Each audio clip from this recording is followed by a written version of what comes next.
Coríntios, no primeiro capítulo, vamos para o versículo 22. 1 Coríntios 1, 22. Porque tanto os judeus pedem sinais, como os gregos buscam sabedoria. Mas nós pregamos a Cristo crucificado, escândalo para os judeus, loucura para os gentios. Mas para os que foram chamados, tanto judeus como gregos, pregamos a Cristo, poder de Deus e sabedoria de Deus. Porque a loucura de Cristo de Deus é mais sábia do que os homens, e a fraqueza de Deus é mais forte do que os homens. Glória a Deus, amém. Agora você pode sentar aí. Isso aqui, inclusive, eu vou puxar para o título da mensagem de hoje. A loucura de Deus é mais sábia do que os homens, porque todos nós temos expectativas. A expectativa de hoje é uma expectativa muito boa para mim, muito boa para o meu coração. Quero que seja uma expectativa boa para você também. Mas todo mundo quer ver alguma coisa. Quando o apóstolo Paulo abriu essa carta, ele começou essa carta, escreveu essa carta, ele lançou as expectativas que ele estava enfrentando. Ele estava enfrentando aqui uma expectativa de judeus. Ele estava enfrentando a expectativa dos próprios gregos. Então, a cidade de Corinto tinha esse envolvimento, tinha ali um grupo que Paulo pregava e se confrontava com esse grupo, e esse grupo queria poder. E um outro grupo mais filosófico, esses mais dos gregos, queria sabedoria. Qual sabedoria você tem para ensinar, enquanto outros pediam qual poder, qual sinal que você tem para mostrar? Todo mundo tem expectativas. A gente é expert nisso, o ser humano cria expectativas até onde não tem. Não tem expectativa, a gente vai criando, a gente constrói histórias só em cima das expectativas que a gente tem. A gente constrói futuros, traça projetos só em cima de expectativa. A expectativa, por vezes, gera esperança. Eu espero que isso dê certo, porque eu criei uma expectativa em cima daquilo ali. Agora você imagina um pregador, ele chega e tem um público variado, porque cada cabeça aqui tem uma sentença, tem uma ideia, um idealismo forjado e formatado. Isso é a continuidade daquela outra mensagem que eu já preguei. Volta aí uma casa no canal e você vai ver a outra mensagem também. Então esse idealismo, o ideal que a gente tem na nossa cabeça, na nossa mente, construída a nossa estrada, vai gerando expectativas. Então tinha um grupo que confrontava Paulo por onde ele ia pregando. Cadê o sinal? Cadê o poder? E Paulo era um que pregava por sinais e por poder. Ele tinha os sinais do Senhor para mostrar. Não à toa que para outra carta de Coríntios, para duas cartas de Coríntios, talvez uma terceira, que os historiadores até mencionam, Paulo escrevia coisas como sobre os dons espirituais. Busquem os melhores. Queria eu que vocês falassem outras línguas. Sinais. Ele até ensina, as línguas são sinais para aqueles que não creem, são sinais para aqueles que estão na igreja. Então fala, profetiza, ele diz, tem dons que são os melhores, procure os melhores dons. Ele ensina passo a passo os 9, né? Ele fala do fruto, ele fala do fruto do Espírito, ele fala das 9 características. Então ele está mencionando sempre poder, sempre com sabedoria, que ele usa muito da filosofia, inclusive com pitadas da filosofia grega, para ensinar a palavra. Mesmo assim tinha grupo que olhava para ele e dizia, cadê os sinais? E tinha gente que dizia para ele, esse Paulo não é muito inteligente. Meu amigo, tente ler Paulo, de primeira, Romanos, do primeiro capítulo ao último, e diga, eu entendi tudo. Na primeira leitura? Agora imagine quem nunca leu. O déficit que não está de entendimento. E alguém olhar para Paulo e dizer, eu estou esperando um pouquinho mais de sabedoria, mas não tem. Está frustrando as minhas expectativas. Na verdade, todos nós aqui queremos ser impressionados. Nós queremos ser impressionados pelo nosso chefe, nós queremos ser impressionados pelos nossos pais, nós queremos ser impressionados pelos professores. O professor não está sabendo muito. Eu estava numa reunião essa semana e uma pessoa perguntou, os professores sabem falar outra língua? E eu disse, olha, talvez não. Os nossos cursos de pós-graduação não dão aula em inglês? Não dão. E aí a pessoa que perguntou, ela mesmo respondeu, eu sei por quê. Porque os professores ficam intimidados, porque eles sabem que pode ter um ou outro aluno que sabe mais inglês do que ele. E é verdade. Então deve ser por isso também. Mas então sempre tem uma esperança, uma expectativa. O aluno vai esperar que o professor fale melhor do que ele. E o professor já fica intimidado esperando que alguém da turma fale mais do que ele. Então nisso a gente fica num pacto. Então nem vai eu, também nem vai tu, e fica todo mundo na mesma. A esperança que foi amortecida, porque a expectativa foi centrada numa especificação falsa. Conta-se uma história que um profeta estava andando na cidade, e ele foi para uma igreja, e todo mundo da igreja, o profeta chegou na igreja, passa lá em casa para a gente conversar. E ele foi na casa de um irmão.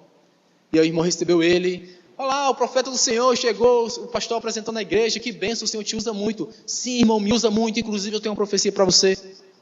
Começou a falar a profecia de Deus para o irmão e falou ali 500 palavras de profecia para o irmão. E no final, irmão, que bênção eu recebo, obrigado, Senhor, porque o Senhor profetizou na minha vida hoje. Aí o irmão olhou para ele e disse, bem, meu amado, eu profetizei tanta coisa boa para você. O irmão tem alguma coisa para mim, para me dar? Tem alguma coisa para me dar? Eita, irmão, hoje as coisas aqui em casa estão tão curtas, eu tenho banana, o senhor quer? Irmão, depois de tanta profecia que eu te entreguei, tu vai me dar uma banana. Porque para profeta banana, você paga com banana mesmo, né? Então só tem banana para você. Essa história é só um enquadro de que a gente não pode fazer nada com esse tipo de expectativa. Eu vou na casa daquele irmão e vou profetizar tanto. Vai ser tanta bênção que no final ele vai me dar muito dinheiro. É essa a expectativa do profeta? Depois de tanta coisa que eu fiz por você, o que você tem para mim? Uma banana? Bem, para banana só vai sobrar banana. Qual é a expectativa da gente hoje? Inclusive para essa palavra. O que é que você espera dessa mensagem que você espera do seu pastor? Mas a pergunta de Paulo eu acho mais profunda, não é somente para mim, é para vocês também. O que é que você espera de Deus? Ou eu posso também colocar de outra forma, o que é que Deus espera de você? Quais são as nossas expectativas em Deus? E se a gente pode sondar um pouquinho, qual seria a expectativa de Deus em nós? Qual a esperança que a gente tem? E o que é que Deus espera de nós? Você pode esperar de mim, que sou o pastor da igreja, ministrando hoje. Pode esperar uma palavra de amor, pode esperar uma palavra de julgamento, não sei. De repente você olha para mim, não, o pastor Fábio, ele tem cara de juiz. Não, irmão. Não, ele vai me julgar, ele vai dizer alguma coisa.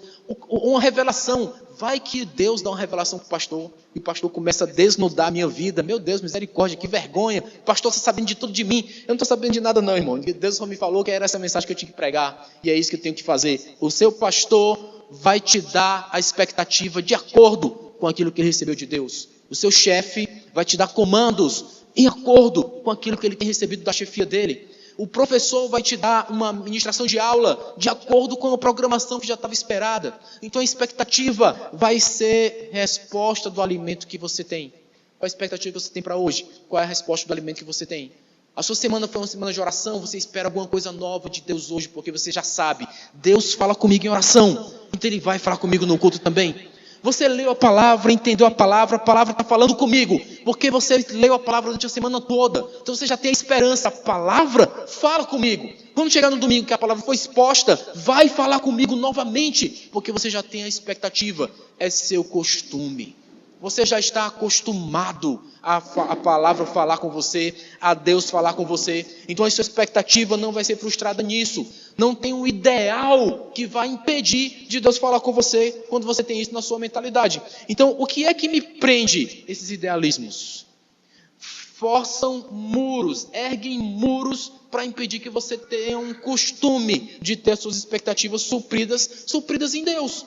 Então hoje o meu esforço aqui vai ser dizer para você, qual a expectativa do pastor? O pastor vai ter que cuidar de ovelha.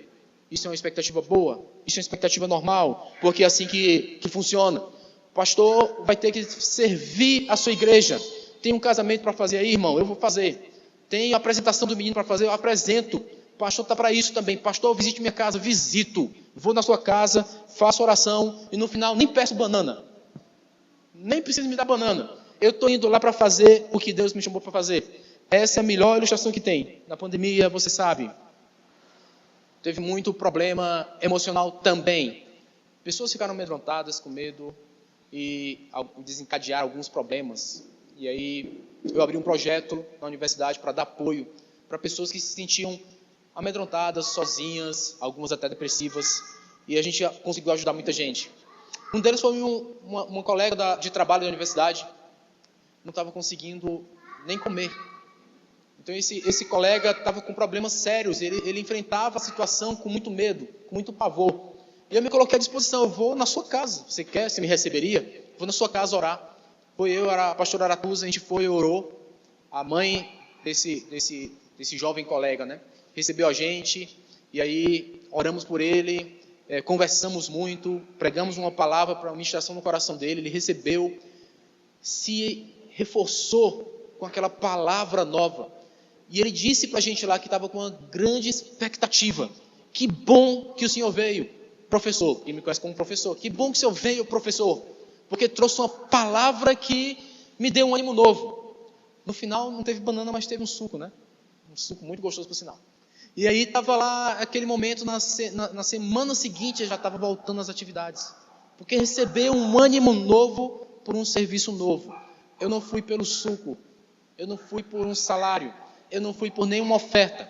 Eu fui só porque essa é a minha expectativa em Deus. Que Deus possa nos usar para tocar vidas. E essa expectativa eu creio que é o coração do Senhor para comigo. O Senhor tem uma expectativa comigo. Fábio, faz alguma coisa.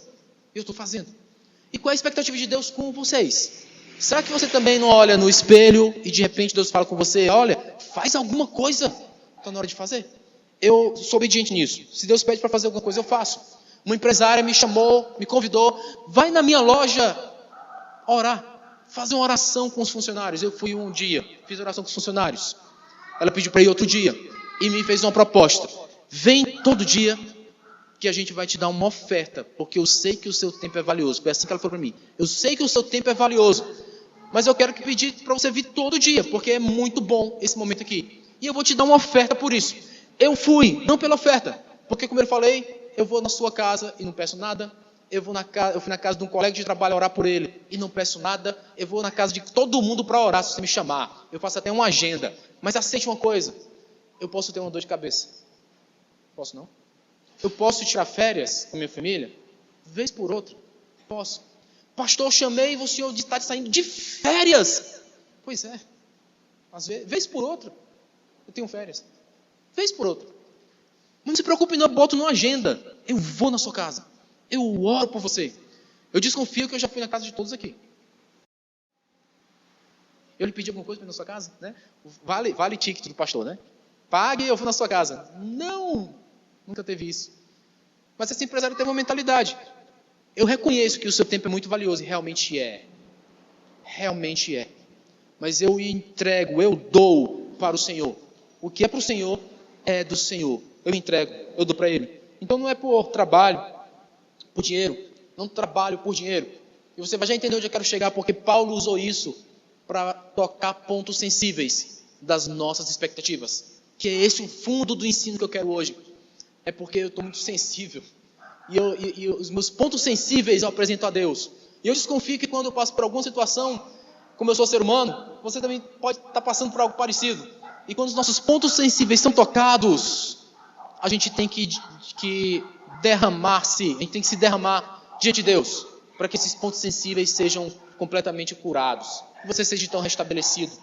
Então isso me faz sentir preso ou livre em Cristo, porque essa foi a palavra de Paulo. Eu sou livre, o que eu sou na expectativa de vocês? E agora eu trago para 1 Coríntios 9. 1 Coríntios 9:1. Não sou eu, porventura, livre? Ele faz uma pergunta. Ele emenda contra a pergunta. Não sou apóstolo? Não vi Jesus, nosso Senhor? Acaso não sois fruto do meu trabalho no Senhor? Ele abre o capítulo 9 dessa carta, fazendo questionamentos. E questionamentos é o que nos levam a refletir, principalmente achar os nossos pontos sensíveis. E ele faz perguntas. Eu não sou, porventura, livre? Porque quando eu tenho um ideal na minha cabeça, eu me prendo a ele. E aí Paulo vem e traz um confronto. Eu não sou livre? Ele aprofunda mais, porque já tinha uma desconfiança. Espera aí, esse Paulo toca nos nossos pontos sensíveis. A mensagem desse Paulo, o evangelho que esse Paulo prega, toca nos nossos pontos sensíveis. Chegaram a desconfiar. Esse cara não é apóstolo. Ele não é de Deus. Ele não é sacerdote. Ele não é de Deus. Chegaram a desconfiar. Essa desconfiança ele foi perguntando, eu não sou apóstolo?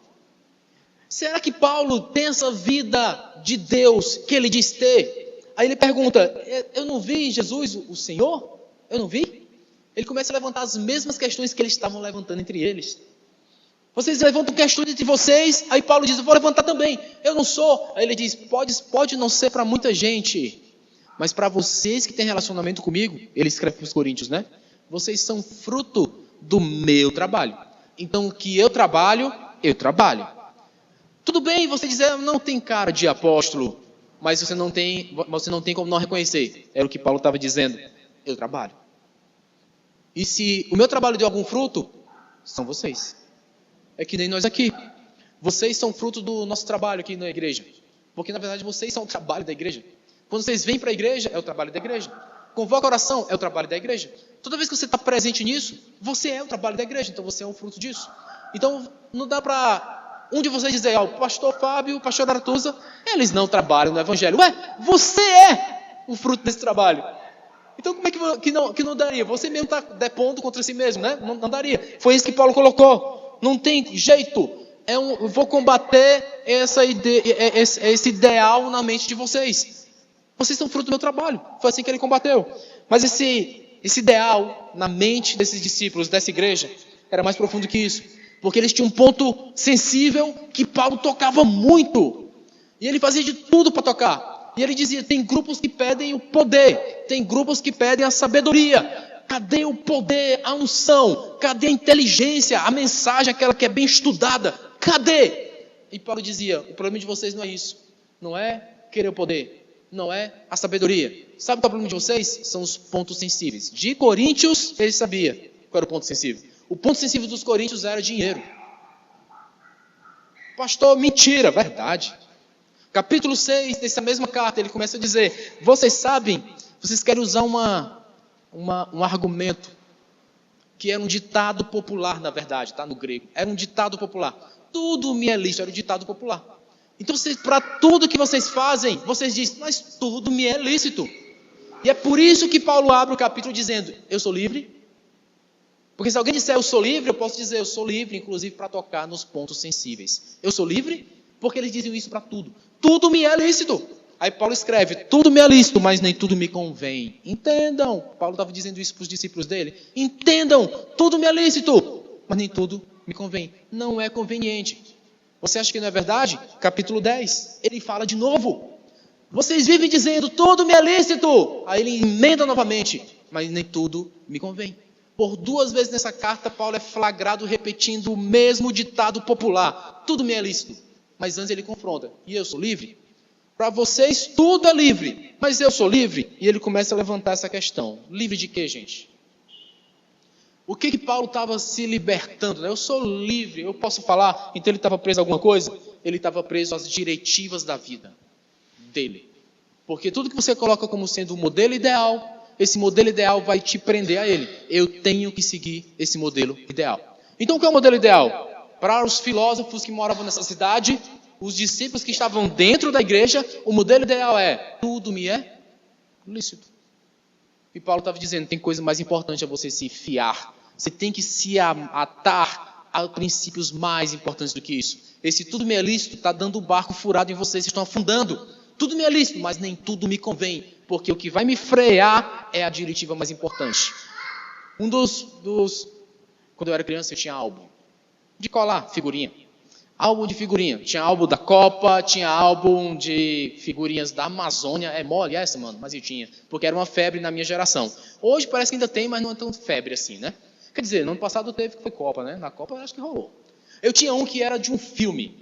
E se eu disser o nome do filme, você vai rir da minha cara. Era o filme do Robocop. É mole? Eu tinha o álbum do Robocop.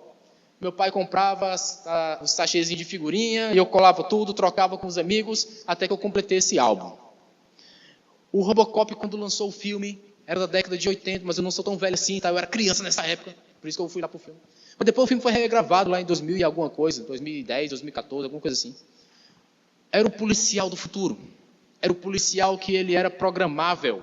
Era uma mistura de ser humano com um robô. É por isso que era o Robocop. Então esse policial, ele recebia as programações e ele tinha as diretivas primárias dele. Ele tinha que obedecer essas diretivas, e eram 3. Na verdade, depois no filme se descobre que eram 4. Então ele tinha que proteger todo mundo, ele tinha que proteger o inocente, ele tinha que cumprir a lei. Essas são as 3. Ainda me lembro. Essas são as 3 diretivas. Ele não podia errar nenhuma dessas. Toda vez que ele tentava pisar fora, aparecia no visor dele, diretiva tal, você não pode descumprir. Ele voltava e cumpria. Ele não podia descumprir a lei. Até que ele descobre um problema com o chefe da polícia. O chefe da polícia não era tão polícia assim. E aí ele tenta, descobrindo, ele vai ter que cumprir a lei. Para cumprir a lei, prender o chefe. Quando ele vai tentar prender o chefe, aparece a quarta diretiva, que estava escondida na programação dele. Você não pode tocar no chefe. Ele ficou preso, paralisado, porque ele não pode descumprir aquilo que está programado para ele fazer. Era o ideal. O ideal daquela polícia é: vamos construir um robô que vai fazer de tudo, menos tocar na gente. E assim teve que se cumprir. Cumpriu-se de acordo. O que é que Paulo está falando? É como se fossem essas diretivas. Nós criamos expectativas de alguma coisa. Essa expectativa a gente consolida como sendo ideal. E nós nos agarramos aos ideais. E eles não nos deixam fazer mais nada que esteja fora desse ideal. E Paulo estava querendo trazer à tona uma questão. O ideal de vocês está maior do que os princípios. E está na hora dos princípios ficarem maiores do que os ideais. Vocês se agarram nos ideais, como esse ditado que vocês tanto usam. Tudo me é lícito. E eu estou trazendo para vocês o que é conveniente. E é essa a base do ensino, principalmente na primeira carta aos Coríntios. Depois a gente vai ver mais coisas sobre isso. Mas principalmente na primeira carta, ele diz: vamos largar esses ideais e se agarrar aos princípios, porque os princípios são mais fortes que os ideais. Os ideais podem fazer o barco afundar, mas o princípio vai te livrar. O princípio vai te salvar. O que você considera mais ideal? Paulo começou a tocar no idealismo dos coríntios. Segundo Coríntios 8, na segunda epístola, no capítulo 8, os coríntios eram apaixonados por dinheiro. Era um ponto mais sensível. E aí Paulo vai trazer um ensino sobre o dinheiro e sobre a administração dele. Ele vai ensinar didaticamente. E eu vou usar essa didática de Paulo para a gente analisar nós mesmos, tá? Entenda, hoje eu quero que você se analise como eu estou me analisando. Porque eu quero descobrir os meus pontos sensíveis. Porque eu não quero mais sofrer de dor. Quebra de expectativa, porque a minha sensibilidade está sendo tocada. E Paulo tinha essa esperança também. Então, qual é o seu ponto-chave? O ponto sensível, que ninguém pode pisar, que já magoou, aquele dedo magoado. Não pisa no meu dedo que já está doendo. Aquele calo. A gente usa essa expressão, né? O calo. Não pise no meu calo. Paulo estava pisando em calos o tempo inteiro no discipulado dele. Porque ele queria remover o que era o modelo ideal para implantar o princípio de Deus. E não a força. Ele queria que você mesmo entendesse e dissesse: meu Deus, o princípio é muito mais forte. E se agarrasse a ele. Que eu acho que é o jeito correto. O jeito correto é assim. E é por isso que eu me esforço pregando para você, estruturando para você uma mensagem, para que você, na estrutura da mensagem, não confie em mim, mas vá pela mensagem e diga: eu confio na palavra. O pastor até falou isso aqui, mas a palavra é muito mais forte do que o pastor. Entenda isso. Esse é o meu objetivo aqui. A palavra é muito mais forte do que eu. Mas eu quero que você entenda. O dinheiro pode ser um ponto sensível. Espero que não seja para nenhum de vocês. Mas se for, ou pode ser para alguém na internet, pegue essa didática, mas aplique no ponto que mais lhe dói, porque vai servir do mesmo jeito. Eu vi um videozinho curtinho, um short, de um palestrante. Ele falando sobre as pessoas hoje estão muito preguiçosas. Ele diz que é muito fácil lançar um podcast sobre algo que você não entende nada. E você fica com um ar de autoridade dizendo que está entendendo. E o pior, você grava um shortzinho, lança na internet e todo mundo vai amar e dar muito like como se fosse verdade. E tem muito disso, né? Inclusive ele estava palestrando dizendo: olha, eu estou aqui falando, quem sabe você vai achar que é verdade. Mas pense um pouco, ver se é mesmo. Mas o que ele falou tem muito sentido, porque na verdade é um princípio. Você lança uma ideia, você lança uma empresa, um serviço. O serviço que você presta para a empresa que você está contratado, ele vale exatamente o salário que lhe pagam. Porque alguém vai considerar que esse serviço é tão valioso quanto aquela quantia de dinheiro que ele te dá. Porque nesse momento que ele te dá esse dinheiro, ele considera: aquilo que você está me dando de retorno vale mais do que esse dinheiro na minha mão. Por isso eu te dou. É assim que você compra banana. Estou usando banana o tempo todo, né? E assim que você compra banana. Chega lá, essa banana está nesse preço. Ó, essa banana está valendo a pena para mim. Ela vale tanto quanto esse dinheiro que eu vou dar por ela. Então eu posso entregar esse dinheiro já passou a não valer nada para mim, a banana vale mais. E você compra a banana. Então o que é esse princípio que Paulo está dizendo? Diz o quanto vale esse seu ponto sensível, a ponto de você dizer: o princípio está valendo mais do que esse ponto. Eu posso me desfazer dele e me agarrar a esse princípio. 1 Coríntios capítulo 9. É onde eu pego o meu ponto. Porque é onde eu consigo entender o que é minha sensibilidade. E como eu venço essa sensibilidade para me agarrar ao princípio. 1 Coríntios 9, 14. 1 Coríntios 9, 14.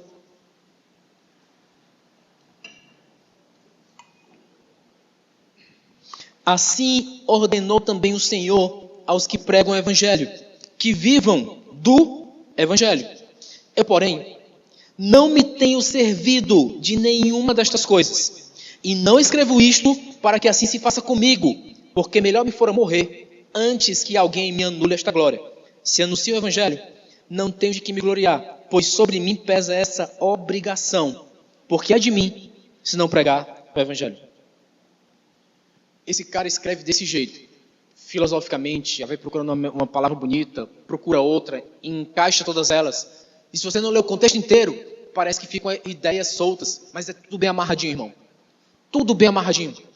Ele estava questionando porque algumas pessoas andavam com sua equipe de ministros, ministrando o Evangelho de cidade em cidade, e recebiam ofertas por isso. Já te falei, uma empresária disse, eu quero que você pregue o Evangelho, mas eu quero te dar uma oferta. Tudo bem, mas eu não vivo por isso. Você pode me chamar para sua casa que eu vou lá e prego. Paulo tinha a mesma ideia. Ele disse, é digno, é justo. E ele prova no capítulo 9, no capítulo 8, no capítulo 10. Ele prova várias vezes, de várias formas, como Deus, na palavra, justifica aquele que prega o Evangelho, viva do Evangelho. Aí Paulo pega e se enclausura e diz, isso não é uma ideologia para mim. O princípio é mais forte. E ele diz, eu não escrevi isso para que vocês façam comigo. Eu nunca abracei esse direito. Eu não recebo para pregar o Evangelho. É o que Paulo disse. Mas ele disse, é justo. Se assim for para outros, que seja. Mas no meu caso, ele diz, no meu caso, não. Então toda a falácia, o burburinho que estava lá, o Paulo que vem aqui, ele está de olho, sabe em quê? Porque estava doendo o ponto sensível. Era o dinheiro o ponto sensível deles. Estava doendo e Paulo disse, eu nunca quis esse direito. Nunca peguei. Ele até aprofundou mais. Isso para mim é uma glória que vocês não podem me tirar. É isso que Paulo estava pregando. Vocês não podem me tirar a obrigação que eu tenho de pregar o Evangelho. Receba a oferta ou não. Seja pago ou não. Ninguém vai tirar a glória do meu voluntariado para fazer alguma coisa por Deus. E é aqui onde eu quero que a gente pense um pouco. Qual é essa glória do voluntariado que todos nós aqui nessa igreja temos? Que você que está assistindo esse vídeo tem? Qual é essa glória do voluntariado que nós temos? O que é que a gente tem feito para usufruir dessa glória do voluntariado? Porque o direito de ser pago pelo Evangelho, Paulo disse, eu tenho, mas não vou usufruir. Mas não deixa de ser direito. É direito sim. Mas Paulo, especificamente para ele, não. Glória a Deus, eu também posso dizer para mim. Para mim também não. E nem faço isso para que você me dê dinheiro, tá? Não. Não precisa.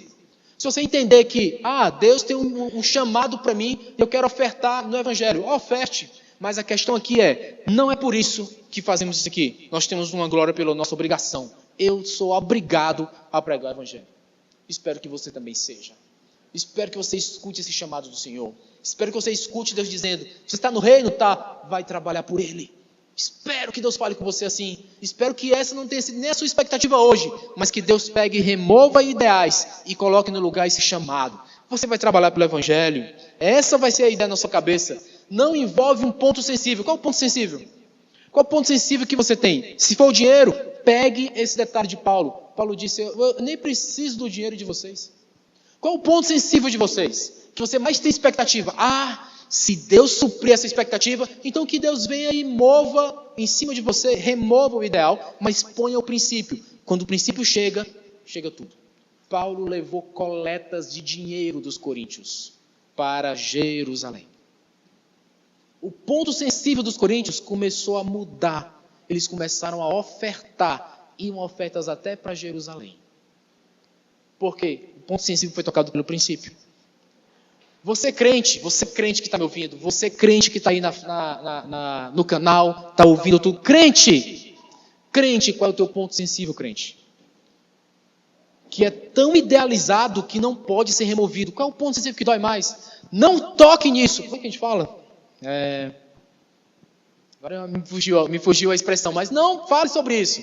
Não pode tocar nesse assunto. Quando toca esse assunto, não pode. Cristão não pode fazer um negócio desse, né? Cristão não pode falar isso. Você é cristão, não pode pensar essas coisas. Qual é o ponto que dói mais? Bem, porque uma das coisas que eu vejo mais agora é assim, né? Gente que nunca foi crente de verdade, mas quer dizer como o crente tem que ser. Você é crente fazendo essas coisas, ué? E você que não é crente, como é que você sabe o que crente deve ou não fazer? Porque, meu amigo, eu pago um preço para ler isso aqui. Eu pago um preço para ler isso aqui. Já li todinha, de uma capa a outra. Algumas vezes. Tem gente aqui nessa igreja que todo ano lê isso aqui todinho. Aí quem não lê, quer dizer, você está agindo desse jeito, você já leu isso aqui? Ou é só baseado no seu ideal? Eu tenho um ideal de que você não pode fazer isso. Ué, eu aqui sei o que me convém, porque o que me convém está pautado por isso aqui. E eu sou livre. Eu posso fazer tudo, mas eu só faço o que me convém, porque o que me convém eu tenho estudado para saber. Eu só posso fazer o que está aqui. E é o que eu faço. Eu quero tomar essas palavras de Paulo para mim hoje.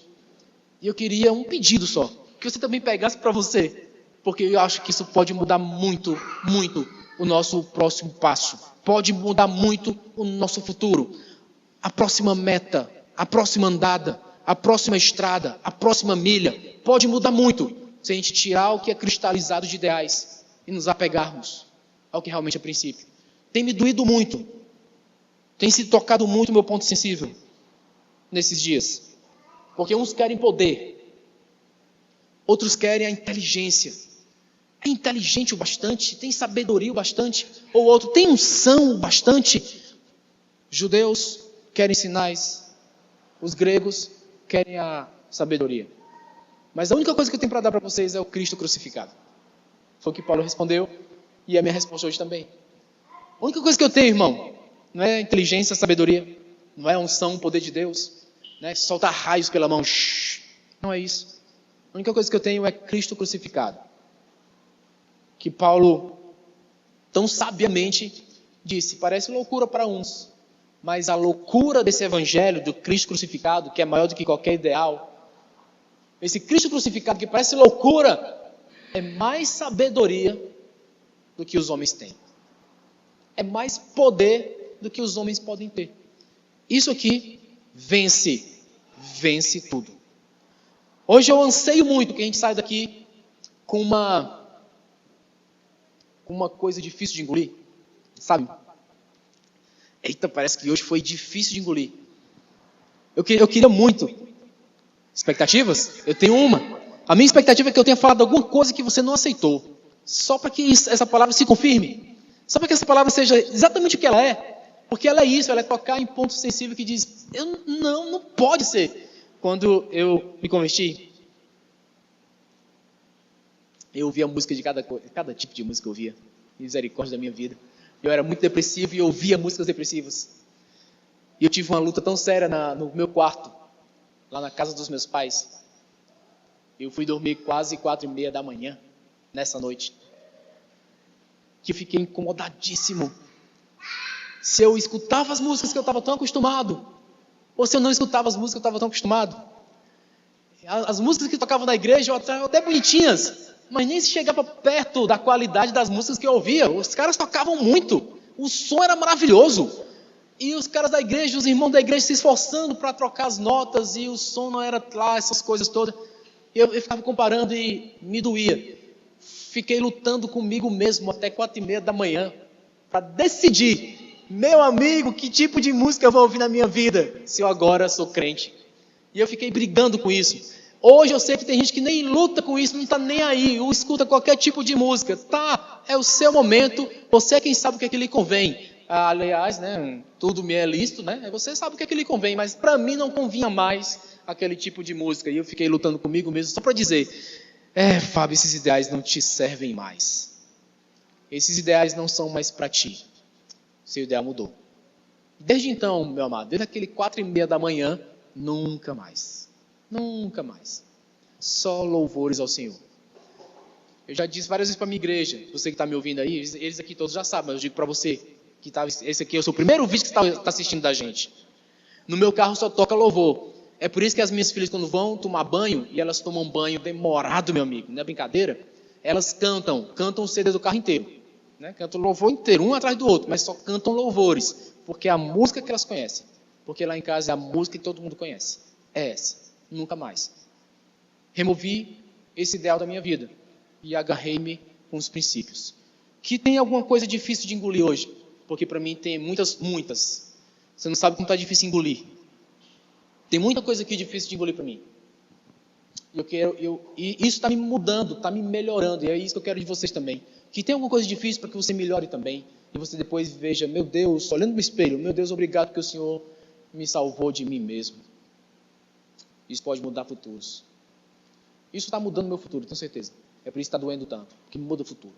E eu quis o teu futuro transformado também. Eu quero esse pacto. Meu pastor quis o meu futuro diferente. É uma boa coisa para você pensar sobre mim. Tá? Eu sei que você pode ter várias ideias sobre mim, mas hoje, especificamente hoje, eu queria que essa ideia ficasse no seu coração. Meu pastor quis mudar o meu futuro. Amém?